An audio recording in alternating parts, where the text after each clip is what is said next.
Hello and welcome to Burnt Cookbook Party, an original Pathfinder campaign set in a unique fantasy world where 4 heroes of varying skills, attractiveness, and stupidity race against time to prevent a war. I am Jenna Stoeber and I play Astra, a fey-addled half-elf oracle who is exactly who she says she is, and I'm joined by... I'm Andrew Hansen, playing Janni Brightchild. I'm a hot and sunny Ifrit Resort Spa paladin, eager to help and flex. Caitlin Stayduhar, playing Patty Hertz, a ratfolk ranger dandy with a nose for gossip and cheese. Paul Luetkemeyer, playing Zelf, who is an elven battle chef carving a name for himself in the high-stakes world of magical cooking. And we are, of course, led today and for the rest of all time by our illustrious DM and world builder, Justin Green. Justin, how you doing today? I did have jury duty today, but that's fine, guys. I'm ready. That only made me angrier as a DM. I'm ready to punish somebody. He's gonna just do horrible things to us tonight. Yeah, I'm curious how that's going to affect your energy during this recording. Lots of perception rolls. Guilty. Objection!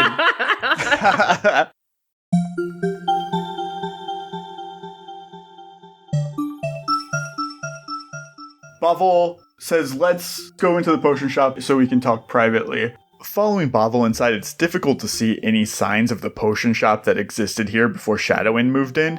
There are makeshift hospital beds set up on the floors and the counters and any possible space that can be used.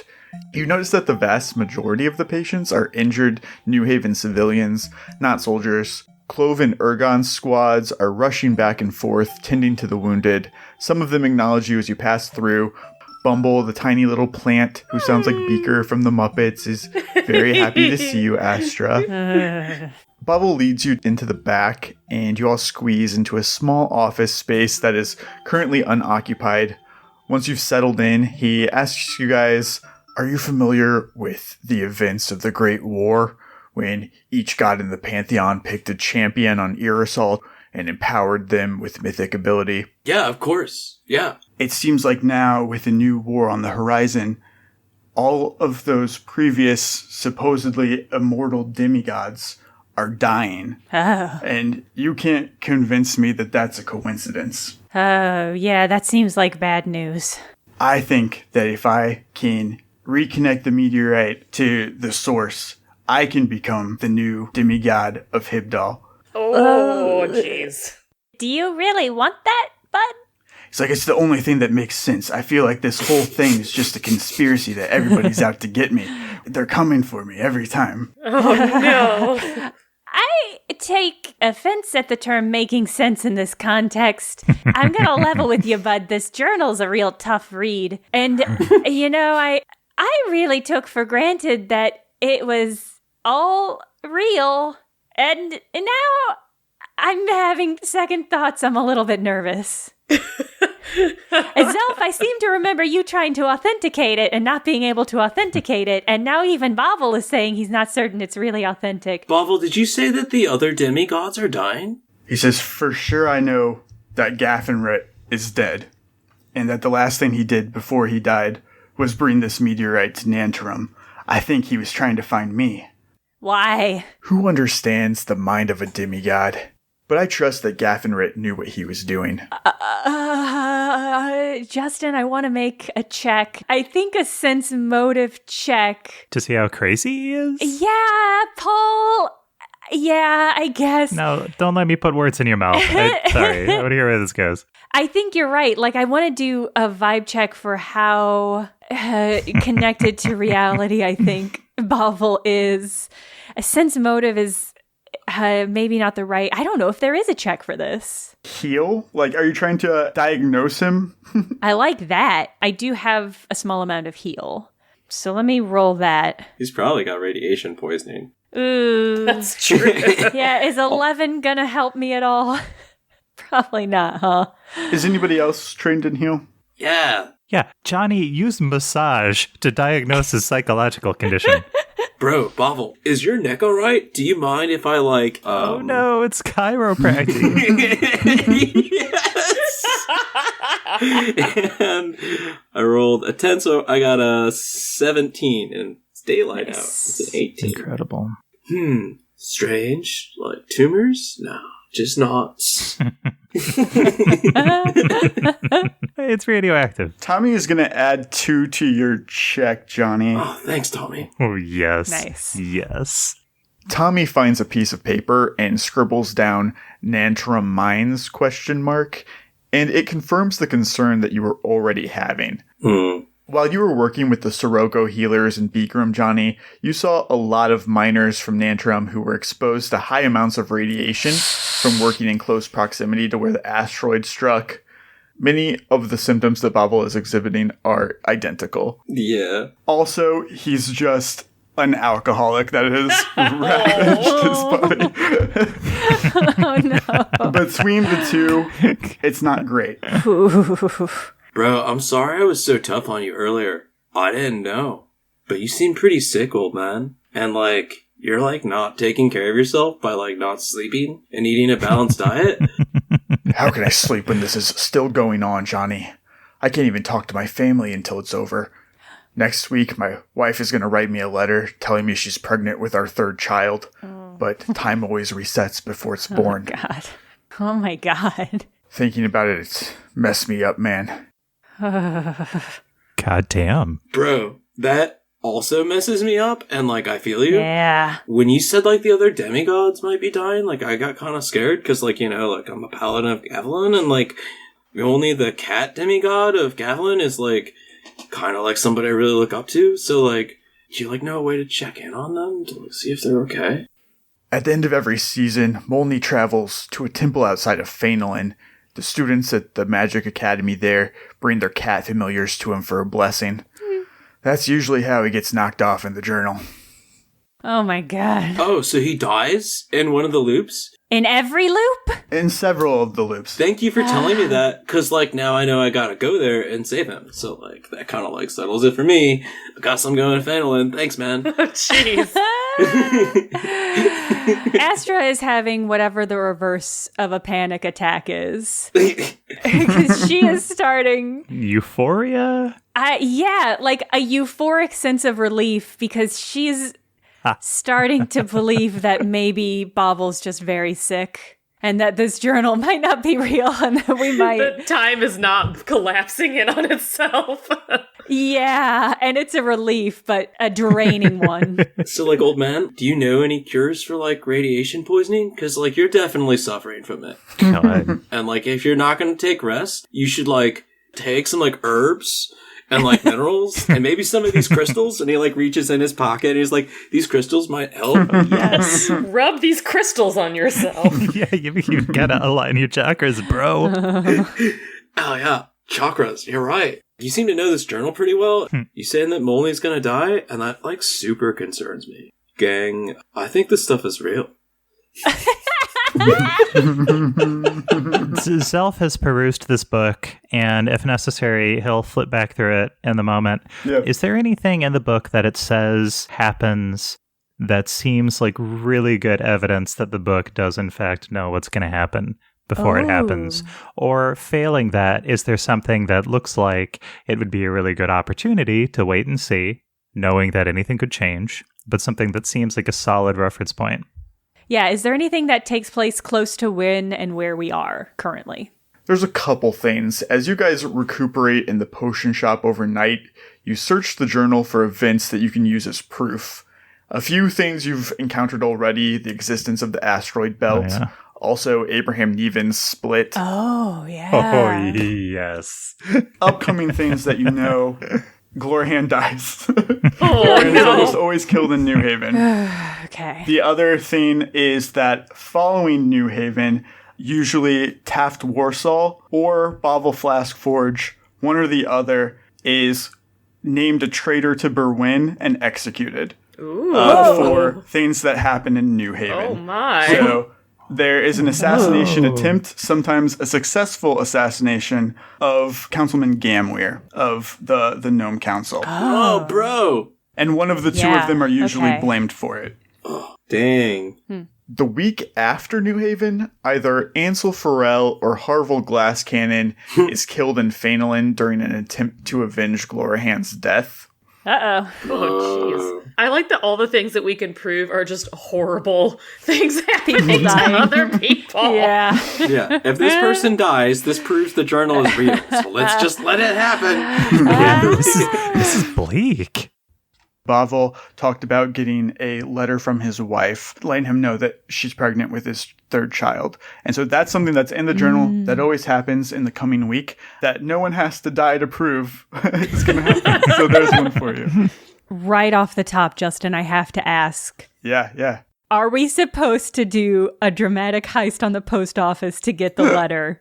Is that what this episode should be? Oh, yeah, this episode, just get out of New Haven as fast as possible. Did we have enough information from that bounty sheet to potentially stake out those docks and get a clue as to who's targeting people in the journal? Oh. For sure, yeah. Oh, interesting. So we know that Captain Iron Eye is the person who placed those bounties. Oh, yeah. So he's in the chain of command. Yeah, he's at the South Docks. Okay, Zelf is interested in taking a peek just because he feels like the eye of interest in the time loop is on New Haven right now. They've got the people who are being targeted. They have a potential lead on the targeters. And teasing out where Bovil's crazy and where he's not seems like it's an important thing for the group to do. Before we leave the potion shop, when his Eleflute wakes up, Zelf wants to try to find food that it likes. Awesome. Feed the Eleflute. Hey, you guys saw what happens when you're kind to animals. All right. Why don't you make a profession chef check, Zelf, to prepare a meal for this Eleflute? Or if you would prefer to make like a knowledge nature check to just like learn more about the Eleflute. God, I can do both of those. Can I do the knowledge nature first? Yeah, absolutely. I hope the Eleflute sucks in grapes through its nose and then it makes a little pop sound every time it does. I like that. All right. My knowledge nature is just a 13. Not my finest, but not horrible. Yeah, I'll say that you know that Eleflutes are very social creatures. They like to live in packs, and they love to make music together. You know that they love to eat grapes by sucking them through their snoot with a little pop noise. You know that the Eleflute alone has like ability to use the lullaby orson, and then when they get into packs, they can cast stronger and stronger sleep spells when working together, performing as a group. They also have the ability to suck sounds into their trunk and then hold them there and then play them later. That's incredible. That's so good. Cool. Yeah, and they can use like ventriloquism as well as a spell-like ability. Wait. So you're saying that its trunk isn't a flute, it's a recorder?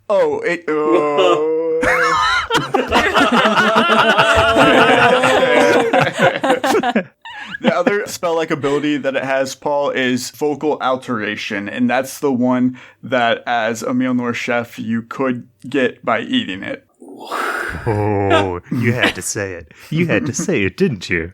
You couldn't help it. As you were preparing food for the Eleflute, your mind just wandered ever so slightly yes, to how to did. prepare the Eleflute. Oh, it wandered there first, my friend. All right, and let me make my profession chef check. That's a 12. Yeah, you're not used to making pet food, Zelf. Yeah, that's true. But it's not difficult to put grapes in a bowl either, so the Eleflute's not upset with you. It's fed, but it doesn't see the genius of your chef background. That's the worst. He probably starts out by making some kind of fine pasta or whatever the latest craze in Mjolnir is, right? And the Eleflute just does not have a refined palate, and Zelf can't really understand how plebeian this Eleflute is. So finally, he relents and gives it the grapes. We need to get some boba tea for the Eleflute, is all I'm saying. That's all I've been thinking about. Guys, Zelf is going to eat this Eleflute. No! He's fattening it up. He's fattening it up like foie gras. But not at a field hospital. So for now, things are nice. Would it be possible to requisition any medical supplies or any medicines that can be used as poison? Hey, does this hospital have any poison, Justin?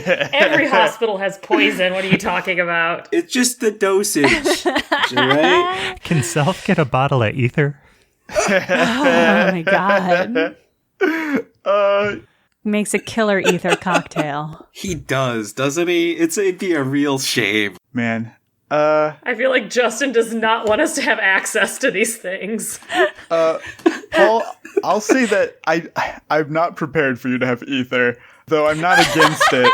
I was just one example. I don't know what fantasy ether is. Don't let him have it, Justin. Ether just restores MP. It's not that. But I will give you 3 potions of cure light wounds. Oh, sweet. Nice. Good scrounging. Nice. See, Paul, it never hurts to ask. Exactly. And then while I'm doing this, I haven't been very good about giving you guys rewards as you accomplish things.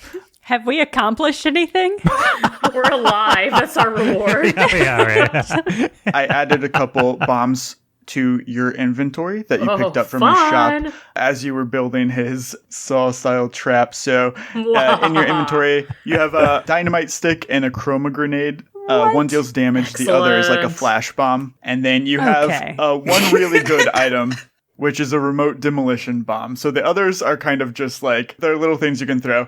This one you can place somewhere and explode it from a distance or set it on a timer. Oh, it's very exciting. Who's holding on to that one? It deals extra damage to objects, so it can hurt people Nice. too, but it's more for blowing up a It's building. more for sending a message. Oh, I cannot wait to blow something up with that.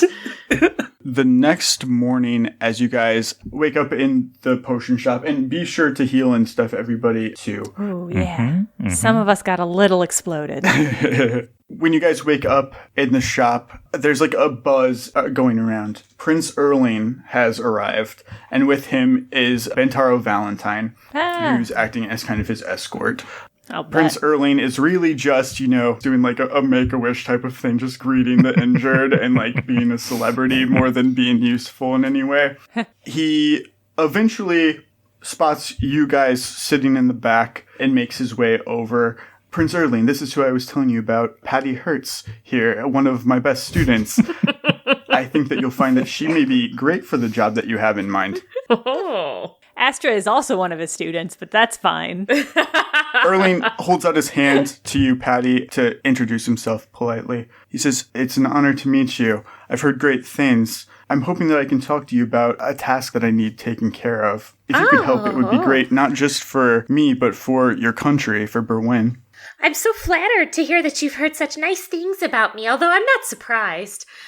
I would love any opportunity to help my fellow man.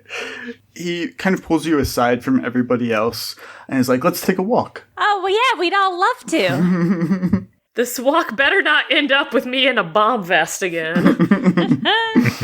It does every time. Yeah, actually, as Valentine's best students, we should probably both go. Does anybody else in the squad want to join them, or is it just going to be Patty and me and the prince? Zelf, did you want to go check out, you want to split the party? Did you want to go check out Glorhen and the dogs?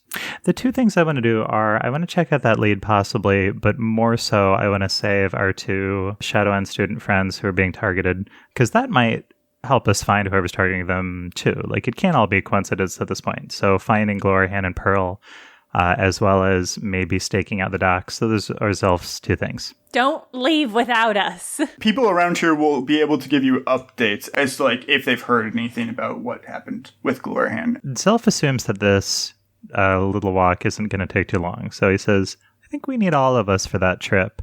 I'm going to continue experimenting with food on these hospital patients." Wow. No need to unpack that. All right, yeah, Zelf, you do that. Johnny, keep an eye on him. Patty, let's go walk with the prince. Excellent.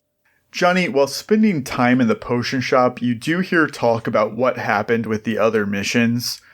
Taft's squad did successfully complete their mission at the New Haven Grand, but with civilian casualties. None of the Gnome Council were recovered, and in fact, one of the 3 is dead. Holy shit. That councilman had holed up in the vault of the New Haven Financial Center, which is protected by a magical security system that petrifies anyone that would try to break in. 2 of Valentine's squad, Pearl and Elm, had gone undercover there as Winter Guard soldiers reporting to Mage Captain Kihu, but they were caught. Kihu is known to be especially cruel, even to his own men. So after he ran out of hostages to use in his attempt to open the vault, he began forcing his soldiers to try. And to that end, Elm was petrified before his identity as a Shadowing cadet was even discovered. Glorhan's squad was sent in to extract Pearl and Elm and defuse that situation, but things went sideways. In the battle that followed, Neven was killed. Harville was forced to use arcane magic, revealing his identity to the Winter Guard. Ultimately, unable to open the vault, Kihu caused the temperature to drop so low, the Gnome Councilman froze to death inside. The surviving cadets fled, but Kihu is hot on their trail, and their current whereabouts are unknown. Can't help but wonder how it would have gone if we had gone to help them. But I guess we'll never know unless we do that another time, if the time loop is real. Who's to say? The petrified bodies of Elm and the other hostages have been recovered and brought here to the potion shop. Janni is also trained in heal, and that's also what he did a lot when he was in Begram, was taking care of the sick and the wounded. So while he's waiting for Astra and Patty to come back from whatever they're doing, he will do a shift. Awesome. So out on the street, walking through this commercial area, Astra, I will tell you that you recognize this as the location of Skeptic's Haven, the shop that has your book in it. Oh, yeah. The gentleman who runs the shop, the little gnome, approaches you to let you know that all of the copies that you had given him of Train Your Brain Gremlins had sold out. And so not only does he want to place an order with you for 20 copies this time, but he tells you that one person who had bought the book is kind of a big deal. Great. Astra, have you ever heard of Madame Ogavia? He shows you the magazine Astrology Today, which is popular among a certain crowd in Irisol. It's full of just nonsense. It's like half tabloid. Bat boy. Yeah, that kind of shit. Madame Ogavia was very impressed. She left this for you. And so it's a little gift basket. Oh. And inside of it is a bottle of Swanspell wine, which gives you a small morale bonus when you drink it. And any healing spell that you cast heals an additional 5 HP. Ooh. And then also has a magic bookmark that disguises any book that you place the bookmark in. And then the really good gift is a consumable called a word bottle. Okay. So it's a thrown, one-time use weapon that essentially you write a little scroll and put it in there and then throw it and it casts the spell. Oh, spell bomb. For the record, Astra thinks Madame Ogavia can't be that big a deal if she's reading her book. But she's delighted nonetheless. So the prince is walking with you and Patty, and he's talking to you about how they believe that they found the location of Gamware, a highly respected member of the Democratic Council here in New Haven, and they want to send a representative from Shadowwind to speak with him. Prince Erling says, "You know, I think it would be great for New Haven if we can offer them a similar deal that we were able to offer Rescuers. You know, even though we had this great conflict, we were able to kind of take Rescuers under our wing at the end of all of that. And Queen Davenhall thinks of Rescuers as she does Berwyn, you know. It belongs to her just in the same way as her own country. And so we'd love it if New Haven would also come under the banner of the Triad Nations. I think it would be great if you were the one to kind of broker that deal." Patty, and offer that to them. I think it would be good for everybody. It's wonderful that they tried to stay politically unaligned all this time, but this is a different situation than before. Now, they're actively being invaded, and we can protect them in the future from something like this happening again. Interesting. Patty is feeling a little in over her head at the moment, but she's a social creature, so she's intrigued nonetheless. Do you think that that's something that you would do, Patty? You know what? For the good of my fellow people, yes, I can do it. I believe in myself. I will use my skills of diplomacy and fashion and party throwing, and I will broker this deal. Excellent. Yeah, we definitely can do that. We certainly can. Gosh, do you think that's the best idea? Are you asking the prince this? Yeah. He says, absolutely. There could have been somebody to fight back the erosions when they showed up. And now we're just trying to reverse damage that's already been done. Phew. Yeah. This is simultaneously less interesting and more stressful than I thought it would be.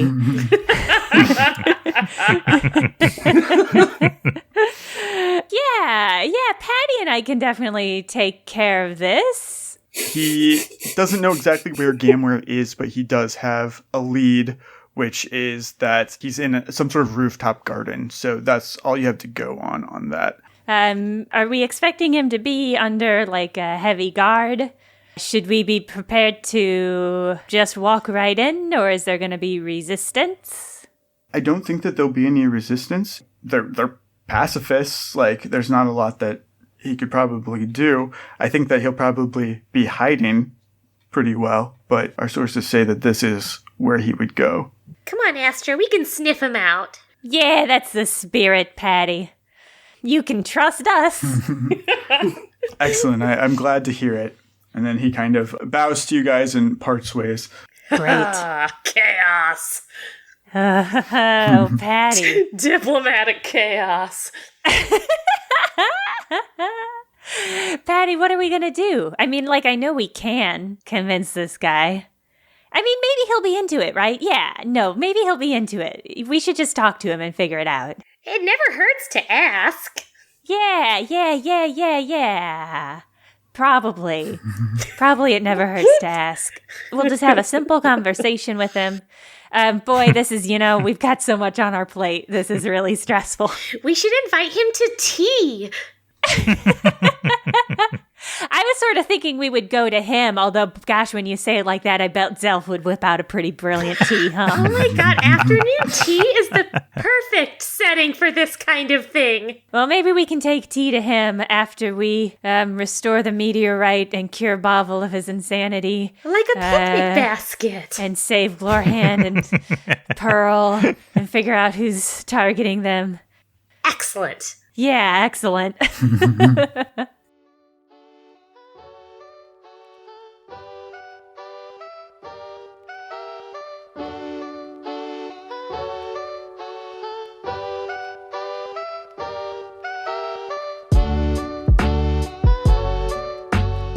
Hello! You must be wondering to yourself, was that really roughly an hour's worth of incredible storytelling I just heard, since this must be Jenna's closing credit speech?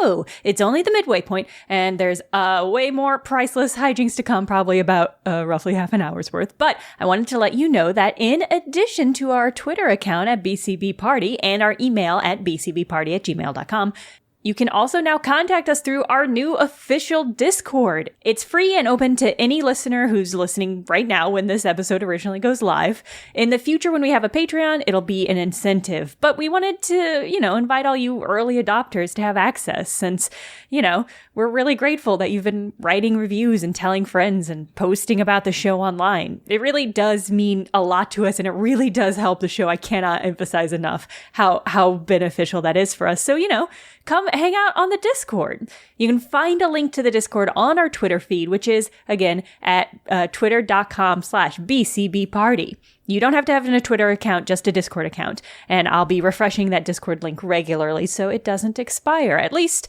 until it's time for the Patreon.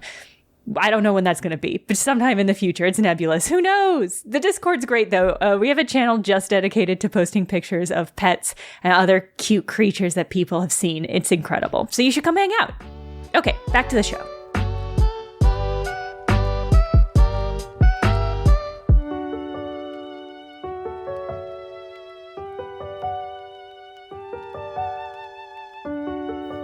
Wait, did it just make it harder to figure out what we're going to end up doing? We're going on a tea picnic next. Okay. Jeez. Yeah, next episode on the Burnt Cookbook Party, it's a tea party. we know how that went last time, all right? Our party was so good the first time. We need to try again. No, our mistake was going straight to the 3-course meal. I think this will be a lot easier. Right, a picnic is much easier. Baby steps. I have already aggressively volunteered us for this, guys. Yeah. Yeah, you certainly did. I like Gamware. He's my dude. So, like, I'm bothered by it. Andrew and Johnny are bothered by it. But, I mean, if we gotta go. Yeah, do we? I mean, yeah. I think Astra is more interested in trying to find Glorhan. But I, the player, Jenna, recognize that the Gamware stuff is probably more important. You also don't have an exact location yet, so you're going to have to figure out more information about the rooftop gardens before you're able to really track him down to begin with. This city is all built up on itself, right? So there's probably like a ton of rooftop gardens. Shit. All right. Assuming the time loop's real, which I don't, which I think it probably is, but I'm not above believing that Justin is faking us all out. Incredible. I just want that context to be there. Okay. So probably we should do some searching around for rooftop garden information, right? That sounds good. And I feel like we can do that in conjunction with trying to get some Glorhan and Pearl information too. You know, we're information gathering right now on all topics. Okay, yeah, we're just making conversation. We're just getting the vibe of the city. Yeah. Justin, what kind of roles do you want from us? Oh man, I guess where are you looking for this information at? Ooh, that's a fair counter question. I mean, if we make our way back to Church Bodacious, that might be a good starting place. Because the people at the church probably have a better idea of rooftop gardens than we would, maybe. At least it's some semi-friendly to us locals that we can start with. Yeah. Like, they're probably not going to immediately kidnap me. Probably. Probably. Yeah, probably. They had their chance. Can we go back to Church Bodacious without running into any trouble? No. So you guys are already in the western quadrant here. You are kind of by the statue, and you want to go down to the docks at the very bottom here. So it's not too far. Those are the south docks where Winterguard boat's supposed to be. It's where Church Bodacious is and where the ship is. Gotcha. Justin, what happened to Bovil? Because he's like a super NPC powerhouse, and I feel like he left, but I don't remember where he went. You guys can decide what you want to do. Do you want to try and convince Bovil to have traveled with you here? Oh, God. Really, no. I do not want to be in charge of Bevil. Can we just deposit him somewhere? Yeah, he'd probably be more used to the people at the hospital, right, Justin? I don't know if we can convince him not to do anything, though, right? Oh, God, I just do not want to babysit him. We probably have to keep him from, like, accidentally killing people, because to him, like, we could all be dead. He's crazy. I mean, we're already here, and he isn't here, so presumably we already did that, right, Justin? I'm fine going backwards, but we do not have to. I will say Tommy Ember Eyes will go with you unless you specifically ditch him, because he is not to let you out of his sight. His Ember sight. Fine with Tommy joining us. I feel like we're going to forget about Tommy until the worst possible moment, and then he's going to pop up, much like the little stranger. It just seems He's haunting us right now. He can stay, though. As you make your way to the south docks, make a perception check for me, just to stay aware of any patrolling winter guard. I got a 17, Justin. I rolled a 6. Well done, Johnny. Patty has rolled a 20. Ooh, and a +2 bonus in Urban Train where we are. This felt like a good one to roll high on, so I used inspiration. I got a 22. Nice. Patty and I are in the 22 club. Feels good. Yeah, it's real impressive. So, although Johnny occasionally starts to walk ahead of the group blindly, you guys are able to rein him in. Keep your head on your shoulders and your eyes out. I'm definitely the escort NPC in this mission right now. You have to like constantly check in on me. Oh man. So you guys are traveling through kind of the lower levels of New Haven, keeping an eye out for the Winter Guard. You find that there is much fewer patrolling Winter Guard than when you originally arrived on the island. So yesterday morning versus now, it's much easier for you guys to get through. The other thing that you notice as you approach the docks is a bizarre, I don't even know what to call it, an abnormality. So you see in just this small circular area ahead of you, kind of over the water, it's raining, but only in this very small, maybe like a half-mile diameter circle. Obviously unnatural. I don't think it's important. Let's ignore it. Is there something in the center of the rain, like a monster or a wizard or a boat? You can see, looking down at the docks, that it's all centered around the Winter Guard ship that's docked there. You also see that the docks themselves are kind of crawling with Winter Guard soldiers, where everywhere else had been kind of open and empty. The Winter Guard seem to be specifically in this area, and you see that they're kind of moving around in little groups and methodically checking the area. Are there any changes to the Winter Guard, I don't know, heraldry? Like, did any special lieutenant show up who has a special banner? I like special enemies. Captain Iron Eyes, maybe. Yeah, right. Do we hear like new background music? So Patty rolled a 22, but she actually gets a +2 to recognize erosion officials. Oh yeah. Nice. It's one of her favorite nations. She's a ranger, but instead of having a favorite enemy, she has a favorite nation. So she is set to take down Erosia. I love that. Oh, And as man. such, she can kind of pinpoint her targets easier. Know thine enemy. Patty recognizes, standing apart from the actual working soldiers, is Mage Captain Kihu, who is renowned for being truly an evil man. He is a powerful caster, and if one of his own men is standing in between him and a target that he wants to hit, he has no problem killing his own man to get them. Oh, Damn. bad guy. The Winter Guard in general uses the environment to their benefit, but Kihu himself is immune to cold, and so he will create extremely cold weather conditions that debilitate the people who have to travel with him, because he's fine, but it protects him. And so you see that the soldiers that are working closely with Kihu are like in cold weather gear.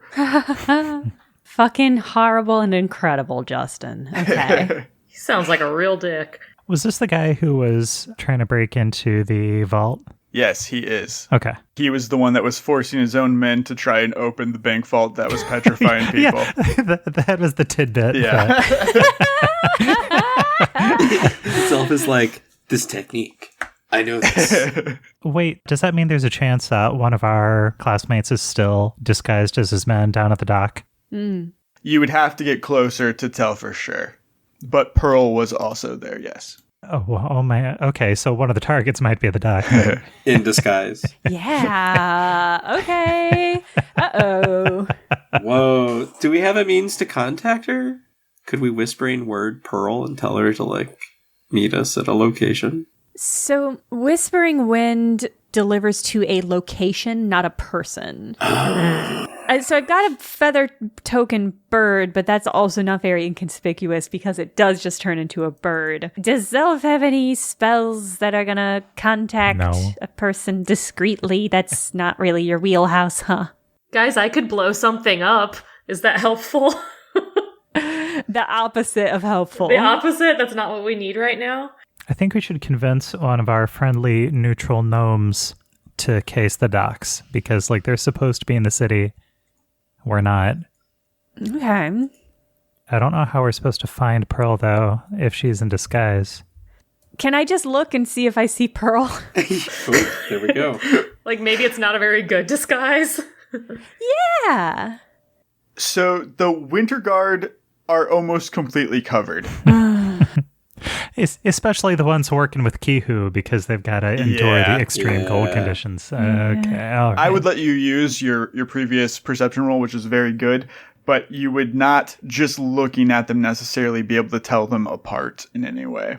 Do the Shadow End students have some kind of secret hand signals or audio cues that they use to communicate with each other secretly? Cuckoo, cuckoo, like that. Ooh, that's interesting. Or secret, like, hobo symbols, we can hold up a flag that's like, meet us here. Discreetly, yeah. Yeah. I feel like you could definitely do that. Can we send some kind of a gnome newsie with a fake newspaper? And if Pearl's there, she'll definitely, like, see and understand the message that we're trying to send with it. I absolutely love Paul's dedication to getting a message to Pearl. We're going to use a spell. We're going to hire a gnome. We're going to make a fake newspaper. I mean, I'm here for it. I can't believe we're doing fake newspapers when I'm not near my printing press. This is a personal slight, and I take it as such. You guys are wanting to go into Church Bodacious and get one of those gnomes? Is that what we're saying? Yeah, I suppose so, Paul. Paul, this is your strategy. You need to spearhead. Can we just hire a plucky youth from a street corner? It's a shame we don't have Manny. I was But just you going left to him say behind. this is why we You should have left him brought behind. Manny. Manny is not reliable. Unless he packed himself in your suitcase because he couldn't be left behind. He's a stowaway. He caves at the first moment of pressure. I'm going to say that it's going to be very difficult to get just a regular New Haven gnome to, like, go up to the Winter Guard. Hey, kid, go antagonize these soldiers. Yeah, that tracks. I assume they're all the Goonies or something. No, okay, yeah. We're going to go to Church Bodacious. Okay. Getting to Church Bodacious is going to put you walking through where a lot of the soldiers are looking. So to be inconspicuous, disguise, or stealth, something along those lines. So I am quite stealthy, so I probably am a good candidate for that. I'm not going to go. Stay behind. I'm very good at disguise, so I'll wrap a scarf around my face and go with Patty. Great. Oh, bingo, bango, ha, ta, ta. I rolled a 20. That's a 27 total for that disguise check, Justin. And on my stealth check, I have rolled a 30, and then I have a +2 bonus in urban terrain. So I am stealthy as shit. Try to see us, Justin. You can't. Astra, what character are you playing? I'm playing a feeble old fortune teller. Would you like me to tell you a fortune? I'll give you a discount for the Winter Guard. Why won't anybody look me in the eye? I have to add you to the map because I didn't know where or what you would be trying to pull. No, that's fair. And what a rude way of saying it. Patty, you are able to sneak around unnoticed. Astra, you're able to go right through the front door. You're telling me the gnomes at Church Bodacious just let this old fortune teller in? Oh, yeah. It's a church. Are they going to keep me out? They're going to give her soup. Wow. There's no bouncer at the front of this church, I guess. They're a church of really cool, chill gnomes. Yeah. God, Zelf would be like, how would they just let anyone into this church? The rabble. This church isn't very exclusive.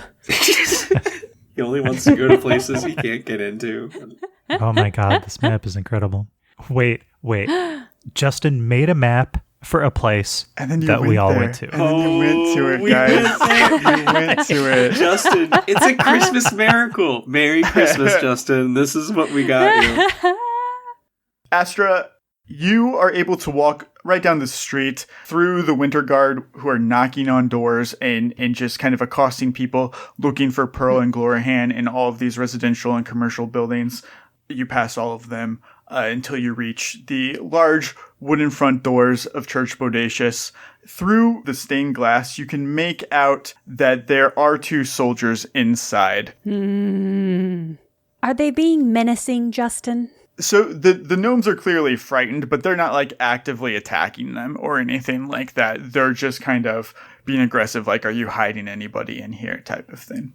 And then, Patty, you are able to secretly kind of go in through the back of the church, so you are completely unnoticed. You also are able to tell that there are soldiers inside of here. The boys, I just put you guys on the roof of Church Bodacious, kind of out of the way. You have no idea what the girls are up to at this point. Typical. Well, Astra will kind of hobble in, and she'll act and also be surprised that there are soldiers here, because she was not expecting that.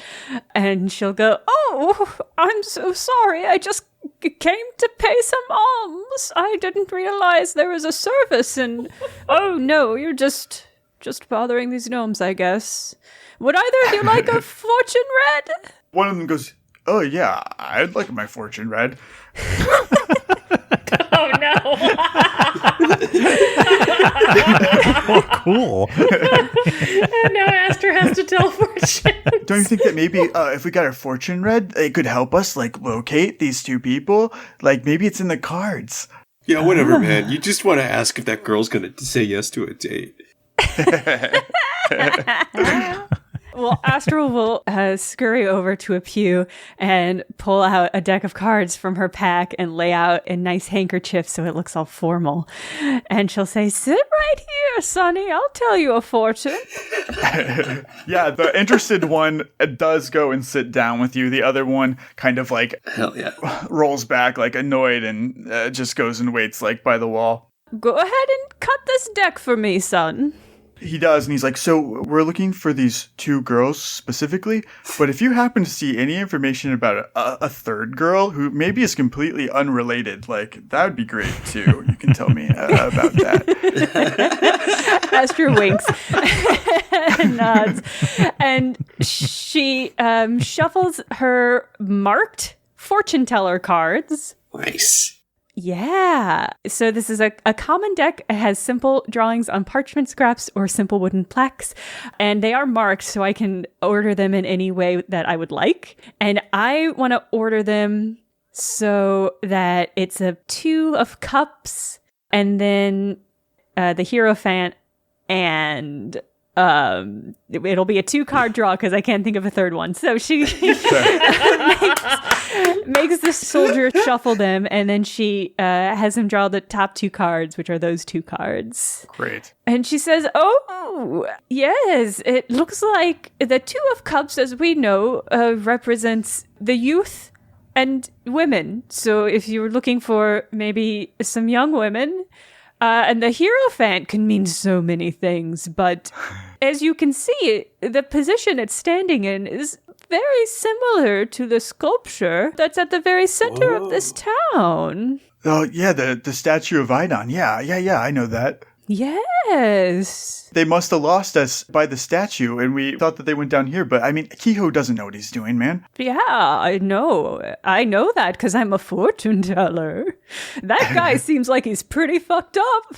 The one who is at the wall who's not interested, he's like, "Even if this old lady's right, you want to go tell Kehoe that an old lady fortune teller told you that they're in a different place? Like, he will freeze you to death in the streets." It's true. Oh, I can tell you a fortune for that too. Actually, go ahead. Let me shuffle these cards again. Shuffle, shuffle, shuffle, shuffle. Go ahead and cut them again. Oh, yes, I see 2 cards. Another 2 cards. Oh, I've pulled the lovers and the 3 of beds. And I think that means you're going to get married to a beautiful woman and live a long life and die in your bed. So I don't know what that other guy's talking about. He's like, man, I think I might try it. I mean, there's 7 buildings stacked on top of each other right here. Is he going to go through every single room? I mean, this is a good lead. We actually have something. Can I roll bluff to convince the other guy? Yeah, you can try. Okay. It's very Final Fantasy for the soldiers to be total goobers. I rolled a 21 on my bluff check. Oh, I think you've got him. Oh, are you sure that's high enough? I rolled natural 20.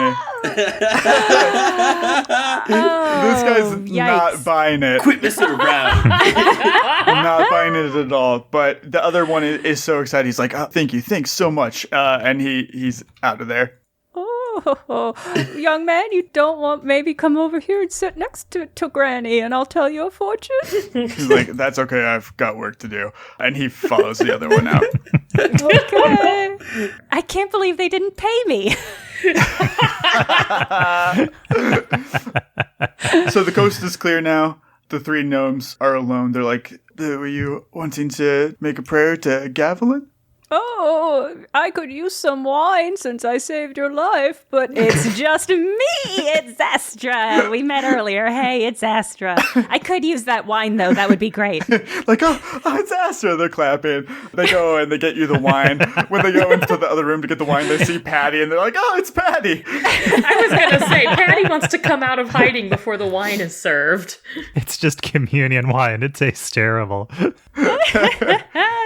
Yeah, no, you're both invited to the altar to have some wine. They're like, is Johnny with you? We had to leave them down at the docks because there was a little bit of heat on, and Johnny loves that. So we wanted to come down and see if we couldn't request one of y'all's helps. We think there might be one of our compatriots undercover at the docks, and I think she might be in a little bit of trouble, but we can't suss out whether or not she's actually there. We can't quite get close enough to see her or to get a message to her.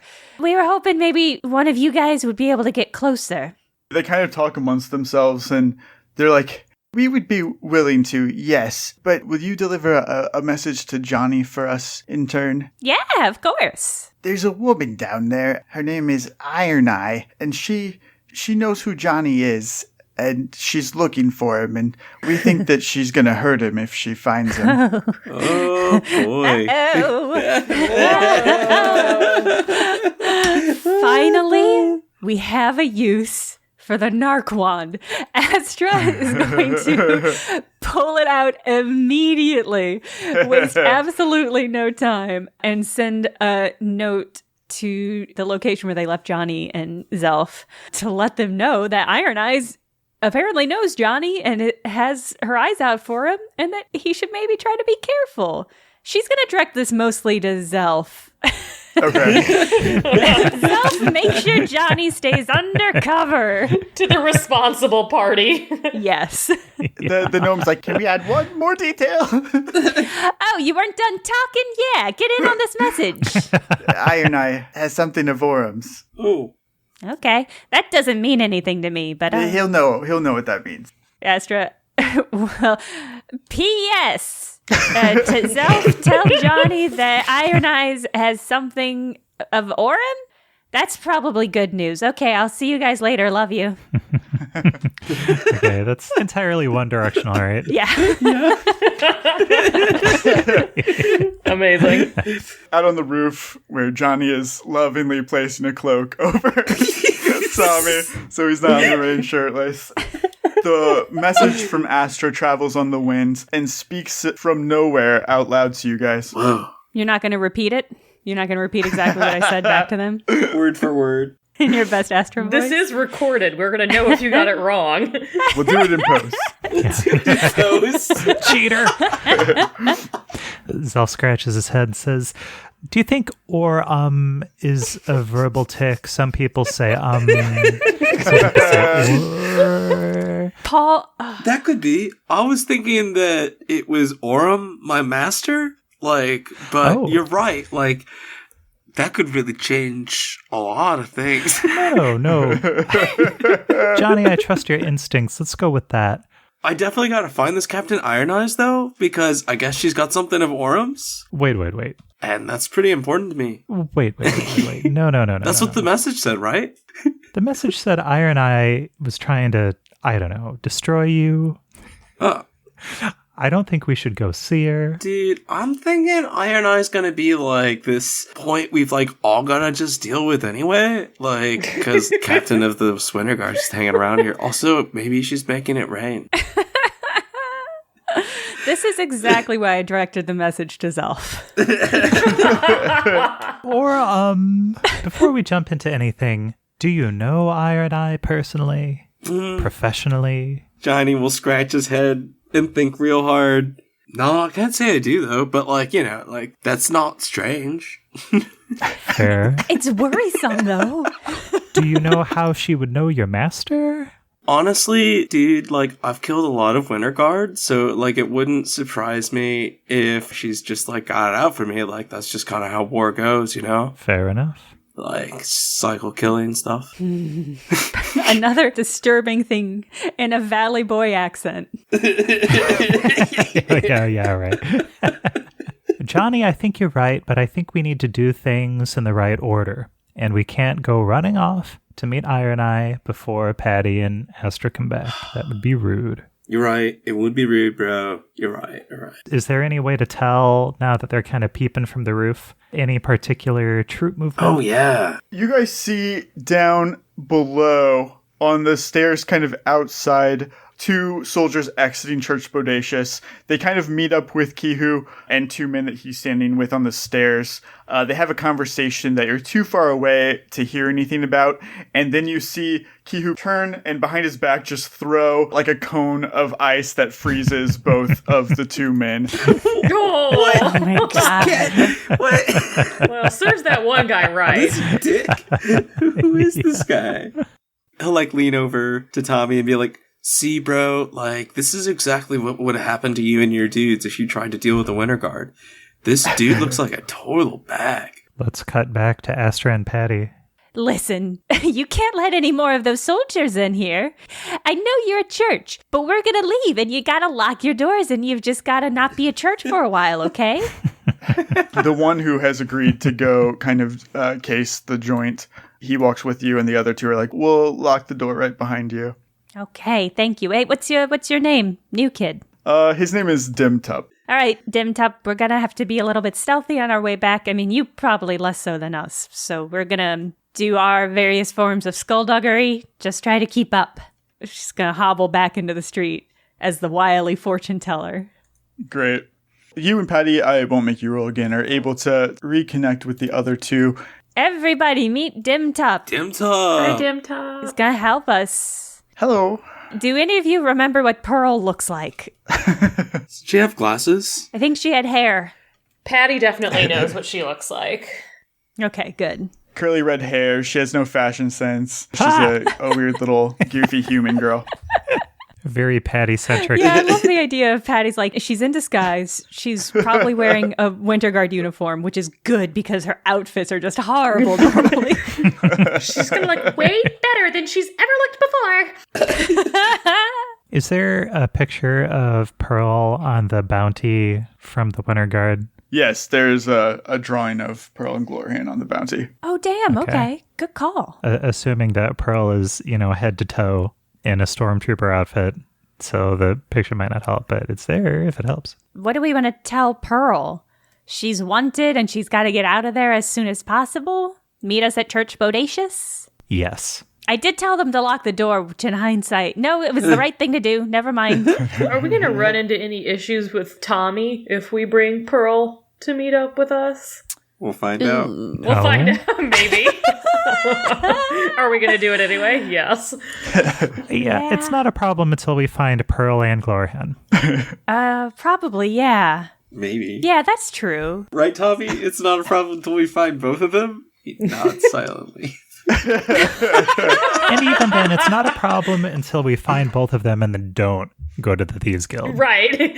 It's fine for now. Tons of time. Tons of latitude. It's fine. We can kill Tommy later. It's fine. Yeah, no, that's fair. Can't kill Tommy. I said later. We can still turn him. Tommy's a good We guy. can turn him. No, he's not. I can't believe you're falling for this again. It's my bro. Zelf likes all the bad NPCs. He likes Bovil. He thinks Bovil's awesome. He likes Castian. Yeah. We'll cross the Tommy Bridge when we get to it. Let's just try to get Pearl one gemstone at a time. Pearls aren't gems. One sea excretion at a time. Let's get this Pearl. Oyster booger. Yeah. Mm-hmm. And we send little Demtup off. Okay, cool. Oh, I'm so afraid for him. I'm nervous. It's fine. Another Battle Mage thing is, at a certain level, which Zelf is, they can pass their magic food to another person. When you say pass, Sorry. Like a baby bird. Not gonna address that. He's gonna give Demtup a heightened awareness spell to give Demtup a +2 competence bonus on perception checks. Oh, great. oh, that's smart. Yeah, I'll bless him. You guys see little Demtup make his way casually through the lower dock area, looking around, just kind of smiling, trying to be innocent looking, which is not tough because he's kind of a cutie. He's going between like the different groups of soldiers, pretending to be giving them like a blessing from Gavilan. As he goes closer to the boat, you see one of the soldiers pats him on the head insultingly, but then points over towards the ship.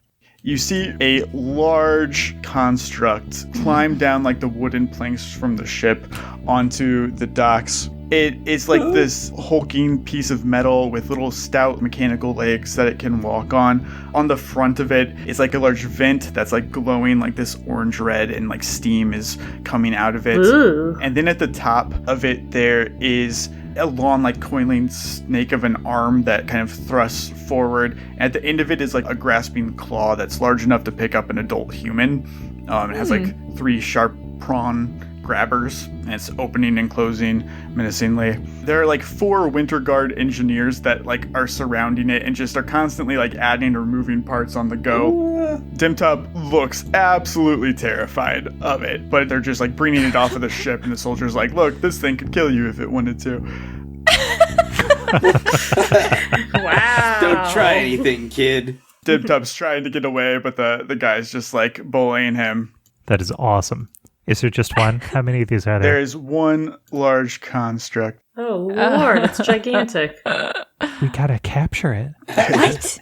Just think of the meals you could make from that, Zelf. Yeah, it's gonna be his food truck. His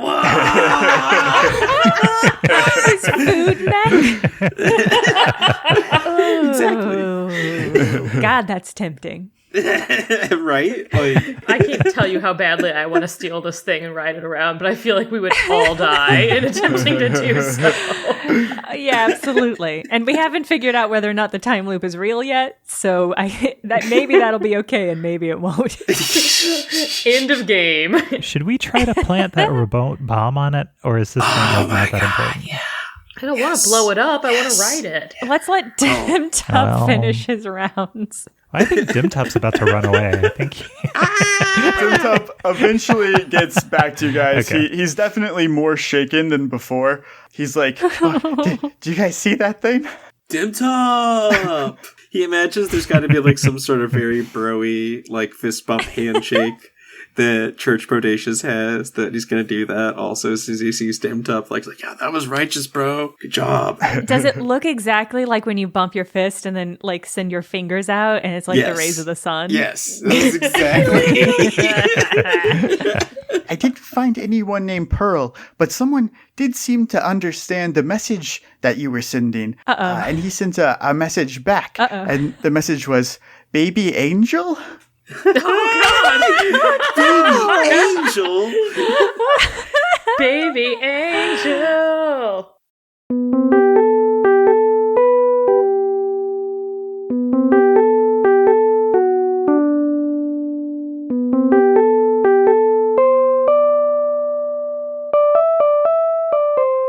Thank you for listening to Burnt Cookbook Party. I already gave you this feel in the middle of the episode, but just a reminder, you can find us on Twitter at BCBParty or email us at bcbparty@gmail.com. If you have thoughts or questions, you can send them there. Burnt Cookbook Party is Andrew Hansen as Johnny Brightchild, Caitlin Stayduhar as Patty Hertz, Paul Luetkemeyer as Zelf, me, Jenna Stoeber as Astra, and Justin Green as GM and World Builder. Executive produced by me, Jenna Stoeber.